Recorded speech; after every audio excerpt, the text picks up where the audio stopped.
ఉంటుంది. రాజ్యాంగ సవరణలు అవసరం ఉంది. ఆ టైంలో జగన్ అవసరం ఉంది రాజ్యసభలో సీట్లు కాబట్టి. అందుకని ఇప్పుడు జగన్తో ఏం పెద్దగా ద్వేషం పెట్టుకోవట్లా.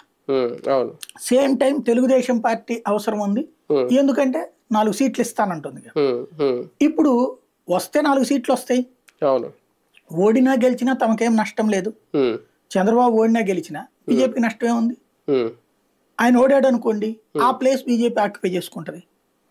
ఆయన గెలిచాడు అనుకోండి, ఆటోమేటిక్గా తన ప్లేస్ తనకుంటది. బీజేపీకి టీడీపీకి మధ్య మన మాటలు చూస్తే ఒక గుడ్ రిలేషన్ ఇంకా అప్పటి నుంచి కంటిన్యూ అవుతుంది తెర వెనక అనుకోవడానికి ఏమన్నా ఉందా?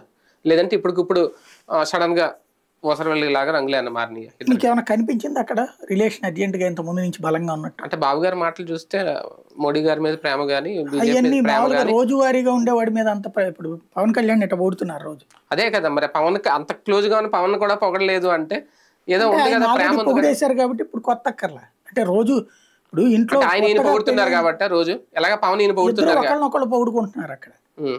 ఇప్పుడు అది రొటీన్ అయిపోయింది. కొత్తగా పెళ్ళి